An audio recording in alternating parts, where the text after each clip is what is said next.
નમસ્કાર, આપ જોઈ રહ્યા છો ગુજરાત ફર્સ્ટ. આપની સાથે હું નવીન દાફડા. સમાચારો પર નજર કરીએ તો વાત રાજકોટની કરવી છે.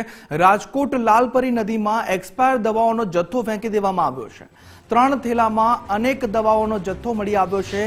નિયમ વિરુદ્ધ નદીમાં આ દવાઓનો જથ્થો ફેંકવામાં આવ્યો છે.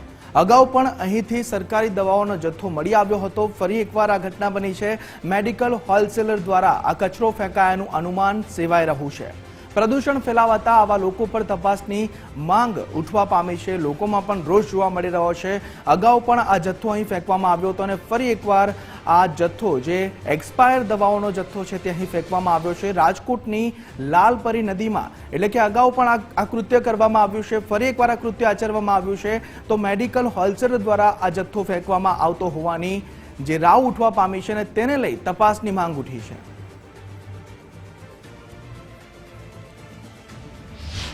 રાજકોટમાંથી અનેક નદીઓ પસાર થઈ રહી છે. રાજકોટના ભાગોળે હોય કે રાજકોટના મધ્યથી હોય, પરંતુ આ નદીઓ છે તે મેડિકલ વેસ્ટ ફેંકનારા માટે કંઈક તેમના આશીર્વાદ રૂપ હોઈ શકે. જ્યાં અનેક નદીઓમાં અનેક વખત આ પ્રકારનો મેડિકલ વેસ્ટ છે તે સામે આવ્યો છે અને આજે ફરીથી એક વખત એ જ રીતની નદીમાં હું પહોંચ્યો હતો અને તપાસ કરી છે. આ તમે ઢગલાબંધ મેડિકલ વેસ્ટ જોઈ રહ્યા છો. ખાનગી મેડિકલ સ્ટોર ધારક દ્વારા જે આ મેડિકલ વેસ્ટ છે તે નાખવામાં આવ્યો છે. ઢગલોબંધ દવાઓ છે. આ જો એક્સપાયરી થઈ ગઈ છે તો પણ આના નિકાલ માટેની વ્યવસ્થા હોય છે. આ ઢગલોબંધ દવાઓ અત્યારે અહીં પડી છે.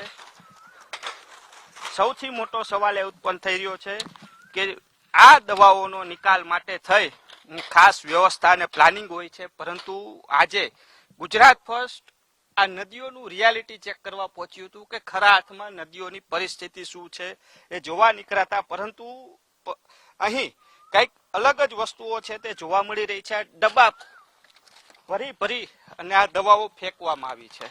સૌથી મોટો સવાલ એ ઉત્પન્ન થઈ રહ્યો છે કે આરોગ્ય વિભાગ દ્વારા જે ચકાસણી કરવાની હોય છે કે મેડિકલ વેસ્ટ નાખતા હોય તો તેને કહેવાનું હોય છે કે કઈ રીતના નિયત પ્રમાણે આ મેડિકલ વેસ્ટ નાખવાનો હોય છે. પરંતુ જો આ મેડિકલ વેસ્ટ નિયત પ્રમાણે નાખે તો તેમને ખર્ચો થાય, એટલે એ લોકો શું કરે, મેં આજ જે થેલી છે ને, હું થેલી બતાવું, આ થેલીમાં ભરી અને આખો મેડિકલ વેસ્ટ નાખવામાં આવ્યો છે. ચારે બાજુ અહીંયા આ જ વસ્તુ જોવા મળે છે. હું કેમેરા પર્સનને દેખાડીશ કે બીજી તરફ પણ આ જ પ્રકારની થેલીઓ પડી છે, કારણ કે આ નદીઓની અંદર ગાંડી વેલ જામી ચૂકી છે અને તેની બાજુમાં વચ્ચોવચ્ચ મધ્યે 3 જેટલી થેલીઓ પડી છે. તેમાં પણ દવાના બોક્સ જોવા મળી રહ્યા છે. એટલે કહી શકાય કે ત્યાં પણ આ જ મેડિકલ વેસ્ટ ભરેલો હોય તેવી આશંકા છે, કારણ કે બારોબાર જે દવાનું બોક્સ છે તે જોવા મળી રહ્યું છે.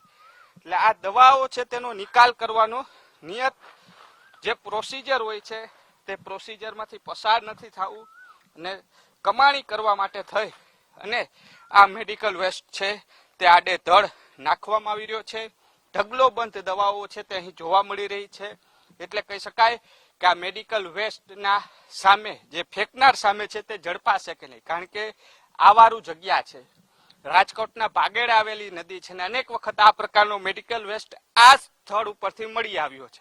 એટલે સૌથી મોટો સવાલ એ ઉત્પન્ન થઈ રહ્યો છે કે આરોગ્ય વિભાગ આ મેડિકલ વેસ્ટ ફેંકનારને ઝડપી પાડવામાં સફળતા મળશે કે નહીં. કેમેરા પર્સન અભય ત્રિવેદી સાથે રહીમ લાખાણી, ગુજરાત ફર્સ્ટ, રાજકોટ.